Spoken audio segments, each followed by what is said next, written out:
Gladiorum, you have completed your duty. A new dawn is about to rise. Why not swim towards it?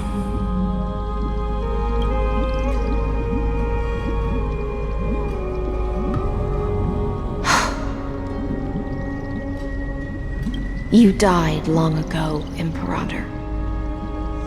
Depart from my mind.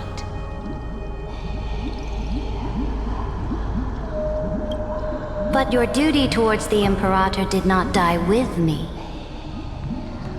That duty will bind you no more. You will be able to hold for yourself one grandiose feast after another in the endless days to come. So go. Go and swim towards that ocean beyond the sky with the Deliverer. Is this?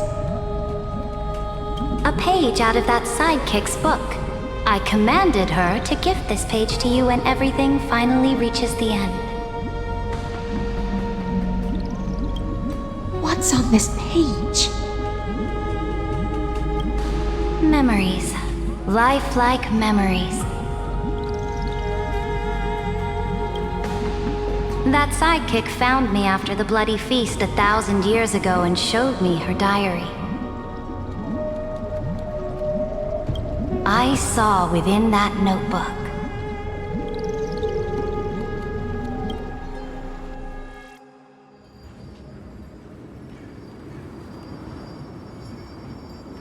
Is this that Deliverer's experience?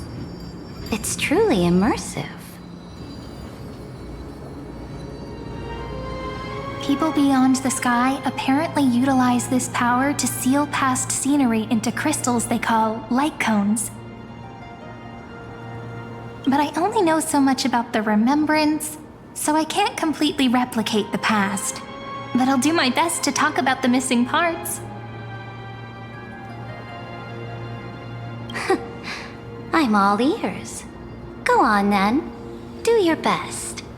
But if your chatter gets too boring, or if I deem it offensive, then law will become forever beyond your reach. Got it. I'm sure you'll find this to your liking. After all, it's human nature to want to embark on a journey into the unknown.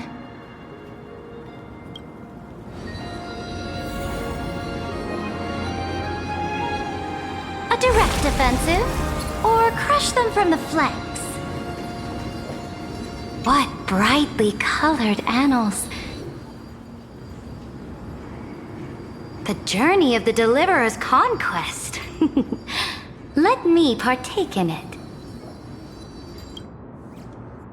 Is this a fortress in the sky? This is the first step of my friend's journey among the starry seas. This place is called the Herta Space Station. Just think of it as a supersized grove of Epiphany. Oh, so it's the territory of that witch. She and another Antikytheran lent me a helping hand back at the banquet. Look, over there! Looks like he's talking to Madame Herta in his memory. Let's go listen to what she thinks about this world, all constructed by eons and paths.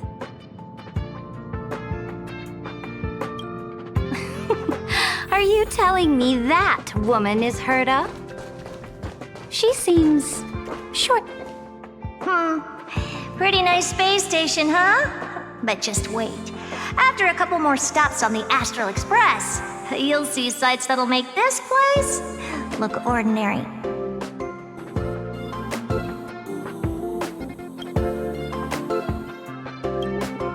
Oh, the cosmos is so vast that the unknowns far outnumber the knowns. But none of them will end up being anything amazing. The farther you go, the more you'll understand what I mean. So do your best with the nameless. Break a leg! And remember to send an update or two to Asta when you've got some downtime. She certainly shares my way of thinking.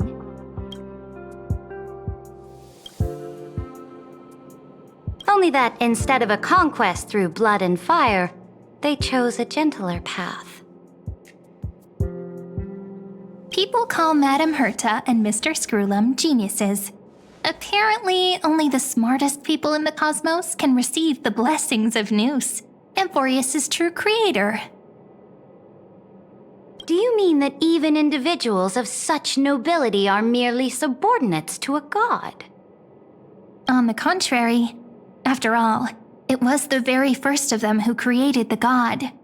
But I don't really know all the details about that. You might be able to ask Madame Herta herself when you get the chance.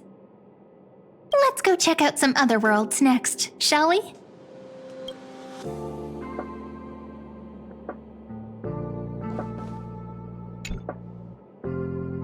This next stop on the journey has a lot of similarities to Amphorius.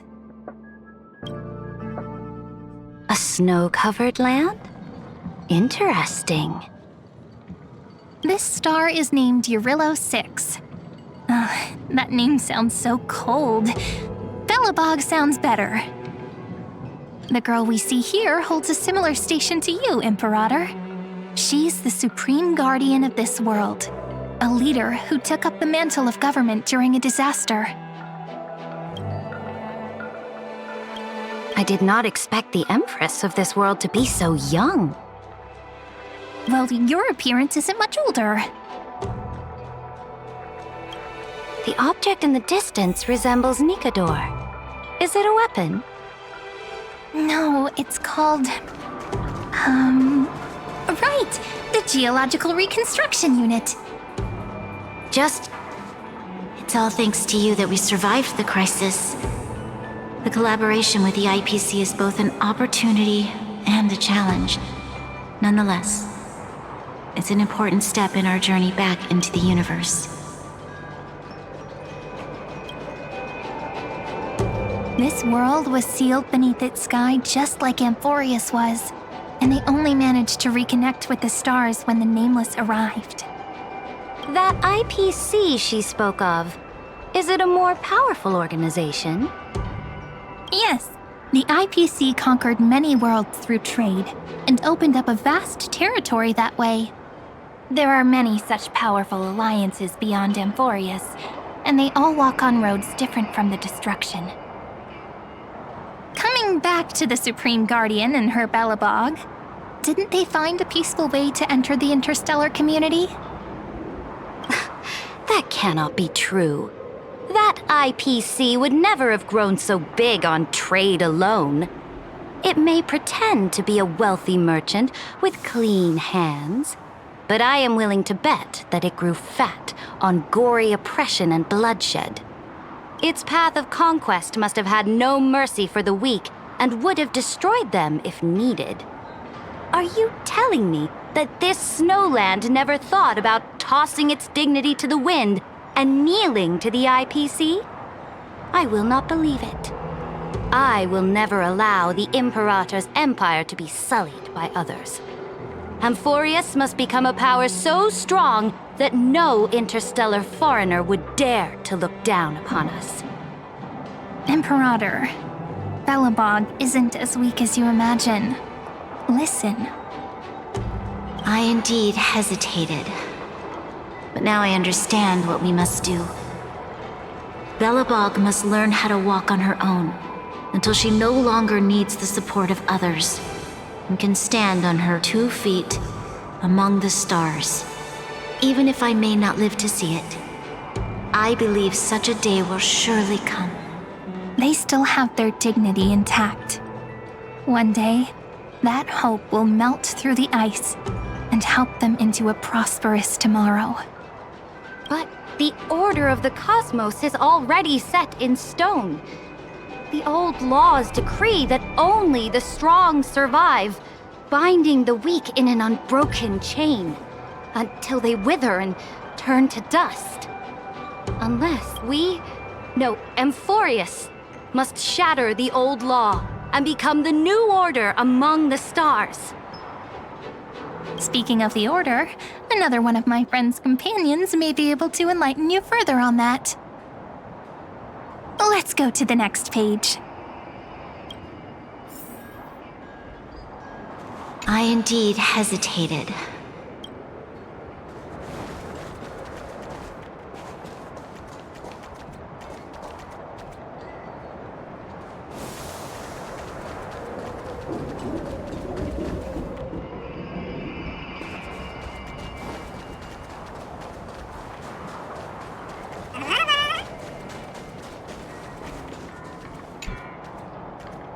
This next world is a nation of dreams.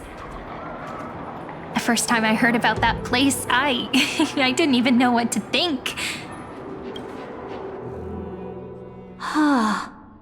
Such opulence does indeed evoke astonishment. This world is called Penacony, an eternal city built upon a land of dreams.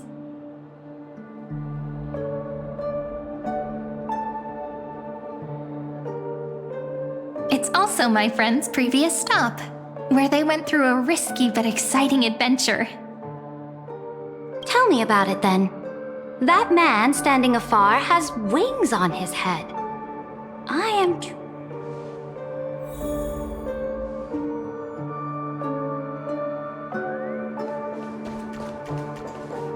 I wish to gaze upon the views of the Reverie Hotel one more time. I'll be just a traveler when I come back here again. And perhaps, through a traveler's eyes, even the things I once knew so well will feel strangely different. Penacony is a land of the harmony, where all dreams and hopes merge and combine. It believes in unrestrained freedom, and that's how it lost itself in shallow delights.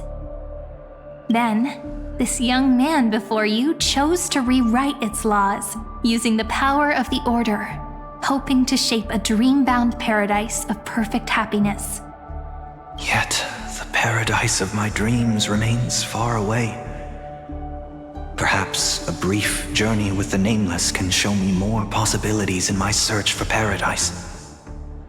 As for what Penacony should look like, it'll be up to her. No, up to their trailblazing now.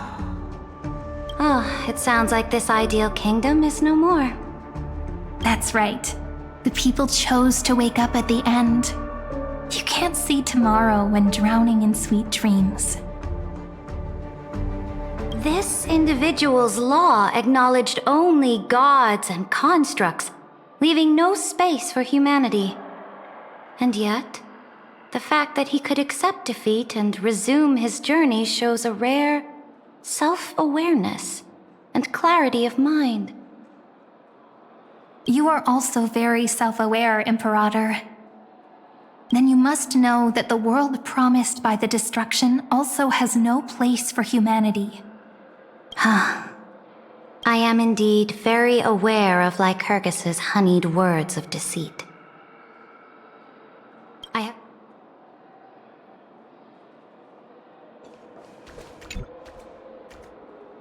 Then let's wrap up this trip down memory lane. This absolute wonder.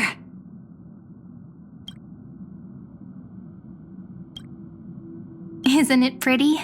That's our Emporius. Our world flows and meanders in this endless band of light. Though we were born from the designs of the gods and are not yet truly alive, the Chrysos heirs of Emporius still chose to stand against fate and carved a legend no different from that of humankind. Will you really renounce the heroes in this world's previous 30 million cycles, Imperator? Including even yourself. Will you bow to brutal destiny and allow that puppet master named the destruction to have their wish? I know what you want to do, sidekick. You want to use that deliverer's memories to influence me and tilt the scales of law toward him and the two geniuses. You really saw right through me, Imperator. How can one rule an empire if one is incapable of understanding people's minds? I have decided on Law's final destination. However, before I move my next chess piece, before we go on, tell me this, sidekick. Throughout his trailblaze, was there ever a memory of the ocean?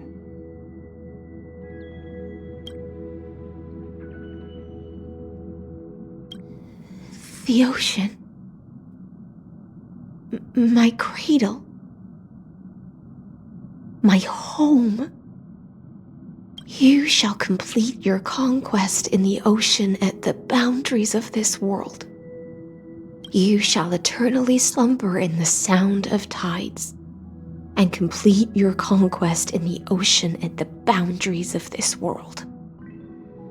Our prophecies aligned as flawlessly as a sea snake circling upon itself. An elegant loop, like a joyful hymn. Like the circulating ocean current. Like our two fates. Like Amphorius itself.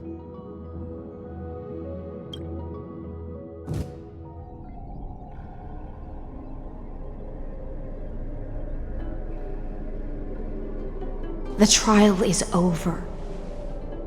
So tell me, who will own the divine authority of law?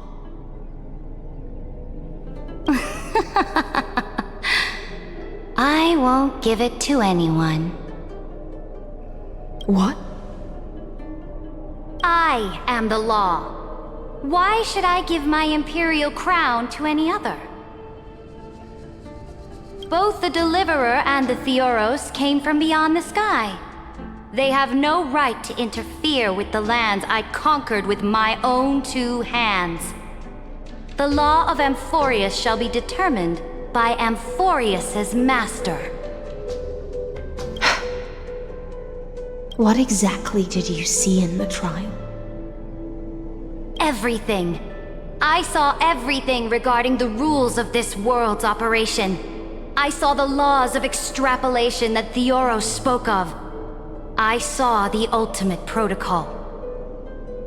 As long as I offer a sacrifice of equal weight, I can rewrite the laws of this world according to my will. I can turn good into evil, ugliness into beauty, and weakness into strength. Fate gave me a very fair deal. One rule change for the life of one demigod. What are you planning to do? You can't guess? We can conquer the stars without relying on any power from beyond the sky. We just need to make some reasonable sacrifices. Your ambitions have already made so many people give up their lives for the law. And you're still not done? I am determined for Amphorius to stand on her own 2 feet among the stars. You are beyond reason. You think such a simple and hypocritical statement can justify your atrocities. There's no new without destroying the old. That's what you consider an atrocity? Ironic, for that is also the unchanging law of Amphorius's revolutions. Ever since the Flame Chase prophecy resounded in the distance, fate has decreed for the Chrysos heirs to ignite our blood and illuminate this dark age. People would still be puppets of the old dynasty if it weren't for my conquests. But your world doesn't seem to be any different from your predecessors. Bloodshed, tyranny, oppression. You're making the same mistakes they did.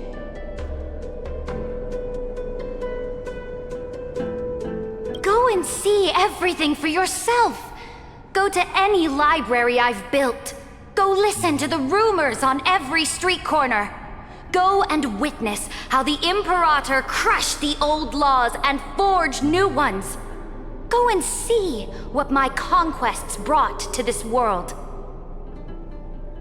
I cleansed the Chrysos War's filth and mended all the conflicts left by the Era Bellica. I restored Akima's might and allowed mortals and Chrysosaires to face each other as equals in the Council. I punished all sins and rewarded all achievements.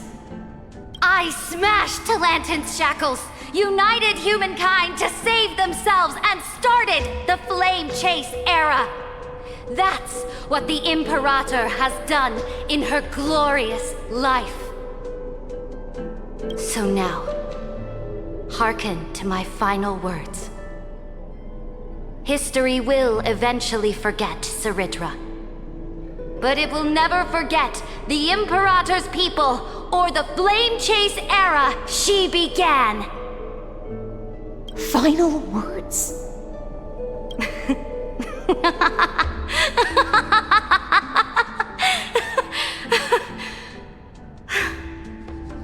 Amphorius is about to be destroyed. There's no time left for pointless debates. There is only one law I want to overturn to aid the final battle of deliverance. So I will only offer the life of one demigod. In the name of the Imperator, I command you one last time, Helectra. Either sacrifice yourself for conquest,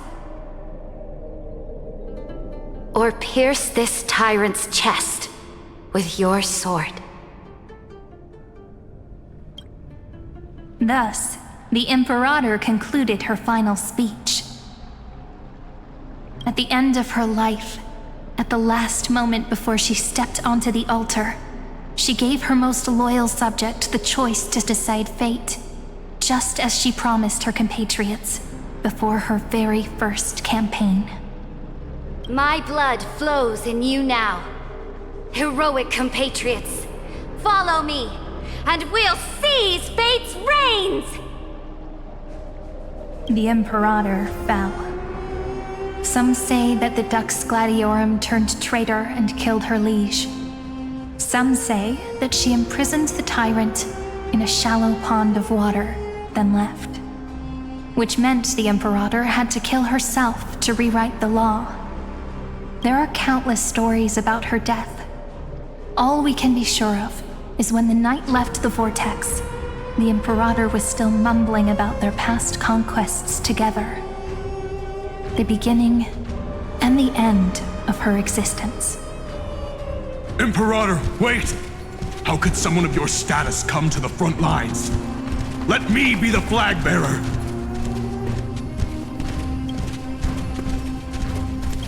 The troops defending the pass to the west of the grove, have they surrendered? They ran as quickly as they could when they heard your name. The Golden Cocoon Pass is now in the First Legion's hands. Good. What about the Delosian militia? The Third Legion set fire to the mountains and flattened everything west of the basin. They just need a few more days. That is enough. We cannot afford to miss an opportunity for victory. Lastly, how many Ladonian cannons are left? They are no more. The Second and Fourth Legions have destroyed them all. Very good. They now have no way out, no reinforcements, and no artillery support. We will be able to liberate the Grove of Epiphany in the blink of an eye. We will launch the final charge 1 quint after the curtain fall hour tomorrow. Remember, as long as the Alliance's flag still flies on my shoulders, you must keep moving forward. Take no prisoners among the enemy's soldiers. All sages who resist are to be captured and tried according to martial law. And do not destroy any books. Now go! Notify the entire army! Understood! Those who are resolved to die, we salute you. Reporting in. The Mountain Dwellers are resisting fiercely, and the legendary Mountain Breaker has personally engaged in battle. Their formations are nigh impenetrable. Then cease our frontal assault.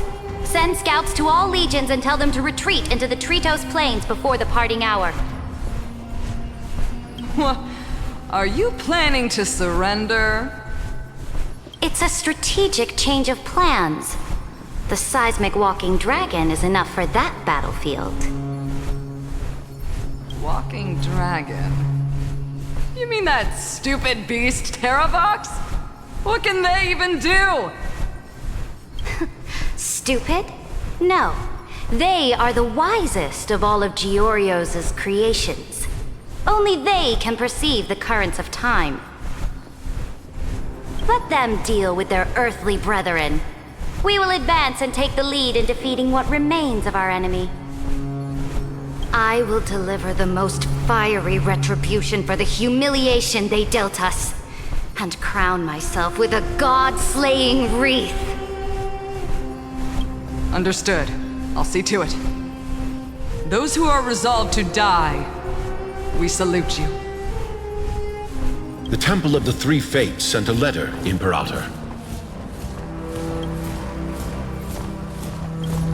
They refused to surrender, and said this letter is their last warning to us. Tell the commanding officers not to launch any attacks unless they receive the Imperator's handwritten approval. Disobedience will be punished by death. Oh, what are you doing? The priests of the Three Fates aren't soldiers, but politicians. Do not mistakenly believe they don't have a plan. These dying pests will wring out every idea from their brains, all for short-sighted gain. They are much shrewder than we are. I am inferior to them in that regard. They also have the prophecy to wield as a weapon, something I am not blessed with. Launching an unplanned attack will only disadvantage us, as all of Emphorius will judge our actions. Which means I will be heading to the battlefield myself, just as I have always done. This time, however, I will go alone. I will conduct... Understood. The legions will make their preparations. Those who are resolved to die, we salute you. Why are we not allowed to march out with the army, Imperator?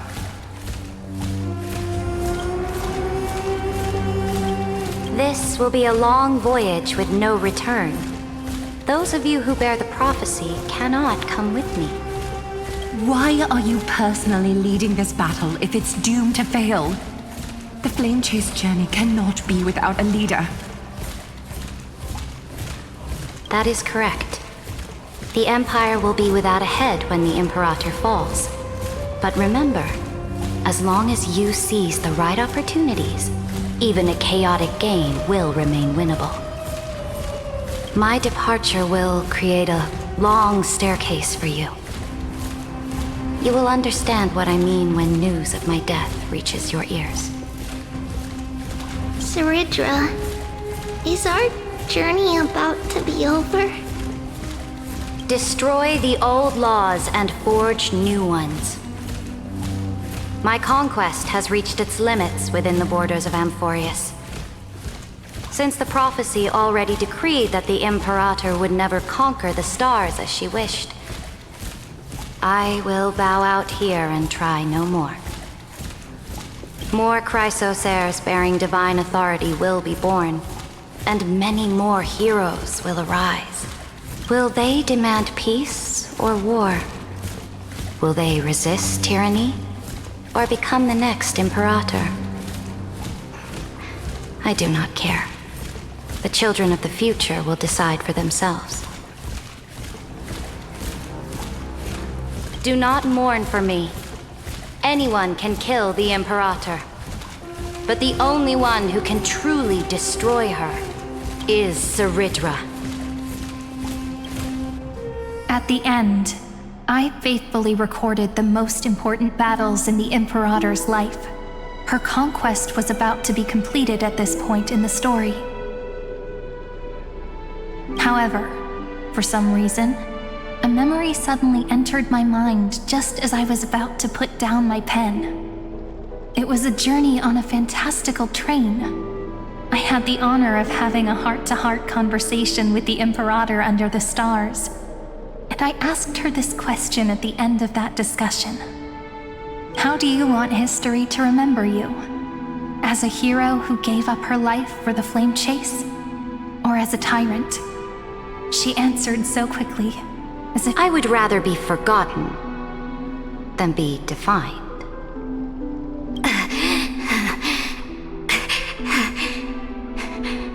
Because the law can be neither eternal nor unchallenged.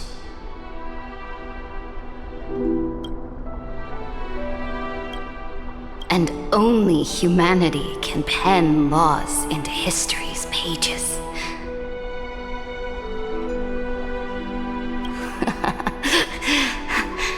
Now, I have shattered the greatest law of Amphorius. The game is nearing its end. Dux Gladiorum. Even though you killed the Imperator in the previous 30 million cycles, this time you finally found your own law. Then High Sealants Electra.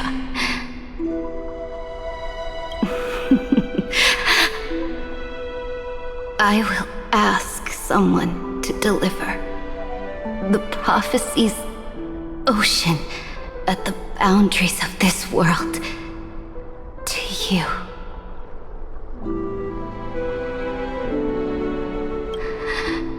Will you choose to swim into that ocean? I do not care. Do not care. The Imperator muttered about her conquests, and news of her death spread in the city. Freedom! Liberty! The tyrant is dead! Go! Shout this news in the streets! My people, my fellow elders, do not panic. Stand your ground. That usurper has paid for her ambition with her life. People once cheered for my ascension, and now they cheer for my fall. No matter. I am fond of applause.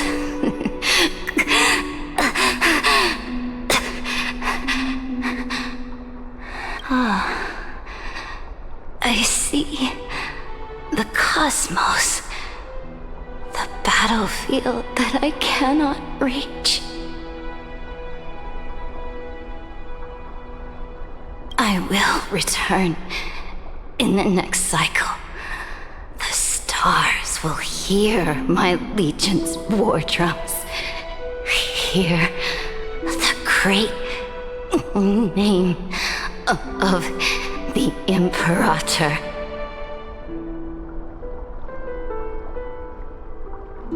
Hear Amphorius's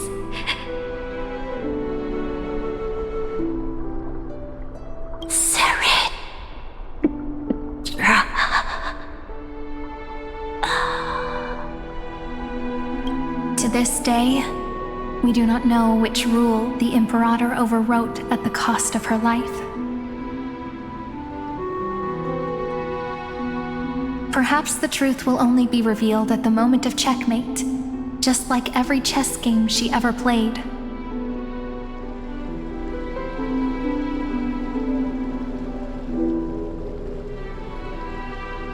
We only know her death inflamed Akama. On one side of the city, those who defended liberty toppled her statues to the ground. On the other side, her supporters put themselves between the masses and her monuments, declaring loudly that the Sovereign is still among the people. It is said that golden blood congealed into the same letters everywhere they fought. It was the name borne by Akama's first and final sovereign, the Imperator Saritra. But the one who bore that name did not see any of this. Her gaze was cast far away, and the sound of tides in her ears drowned out the people's cries. What was the Imperator thinking about in that prophesized ocean at the boundaries of this world? In that shallow puddle of stagnant water?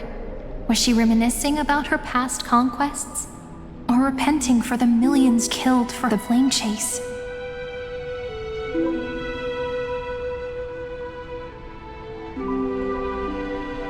It was neither. The Imperator only saw how the surface of the water gleamed like that crude chessboard, dissected by light and shadow in the afternoon when her teacher played against her for the first time. Look at this chessboard. What do the pieces look like?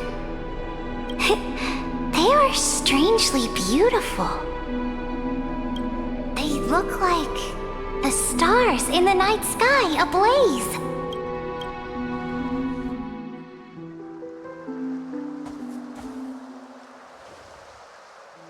From that page,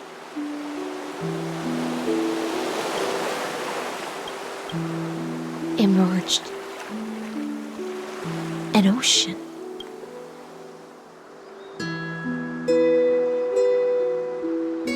So vast, so pure.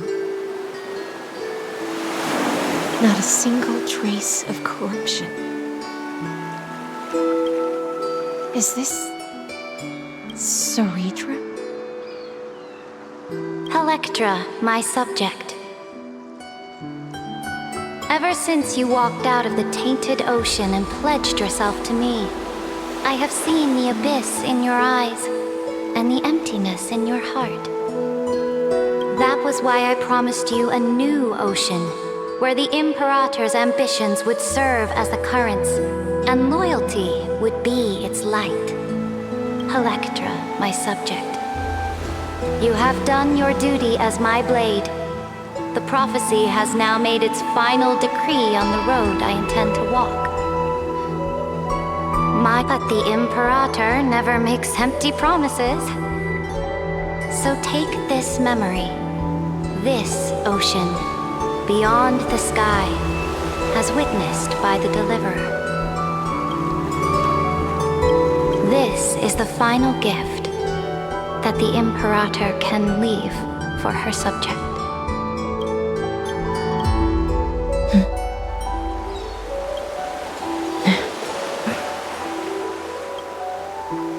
When I was still a fish in the ocean, I always felt so genuine swimming through the waters. But once I stepped onto land, I found myself caught in a play. Every land dweller wore a mask in their life.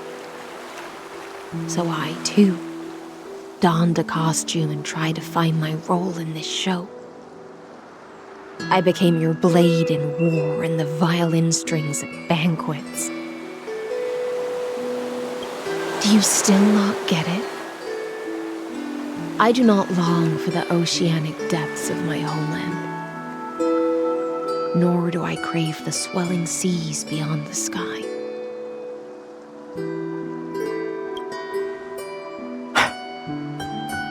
Perhaps even I don't know what I want. I still don't know where I should swim to even at the end. But I know one thing right now.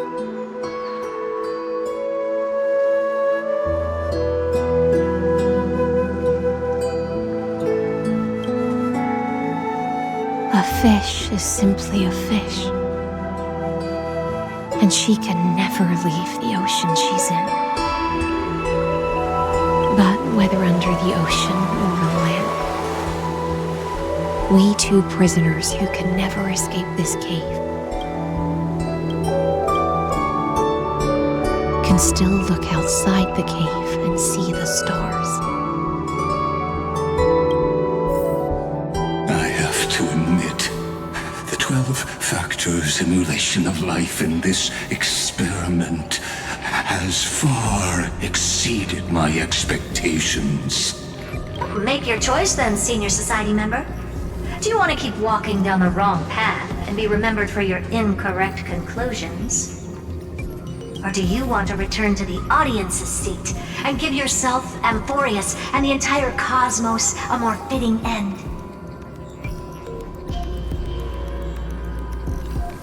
I must refuse. A dead man never fears death. Did I not make myself clear? Have you forgotten about our dear Lord of Silence? You wouldn't want her to consider your 8 other clones as cancers within the erudition and chop them all up, would you?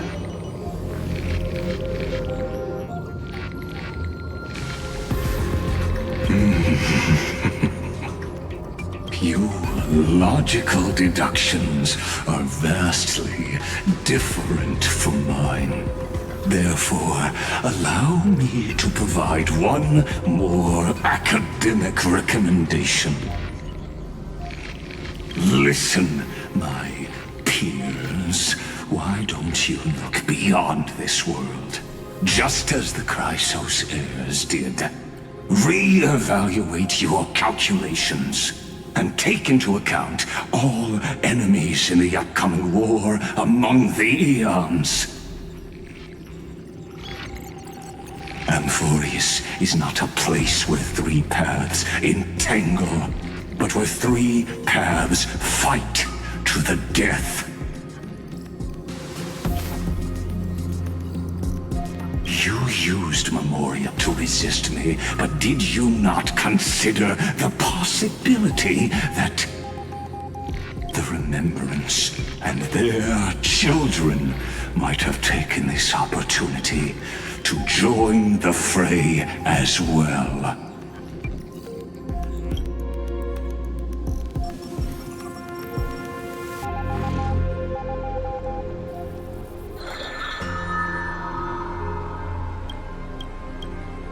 Oh, so this isn't just silence. It's the answer. What was the last thing he said to you before you parted the waters at the Scale Gorge waterscape? A tricky question, but one with a simple answer.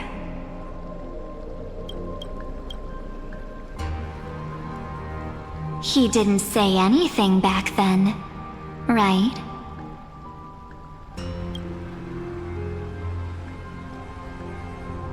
That's correct. And now I'm sure.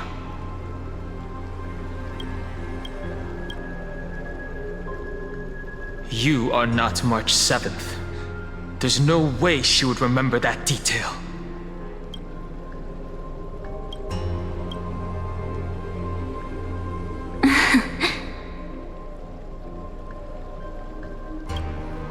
I'll only warn you once. Leave her body now. How impulsive. That's not like you at all. Why don't you calm down and think about another possibility? I didn't take over March 7th's body.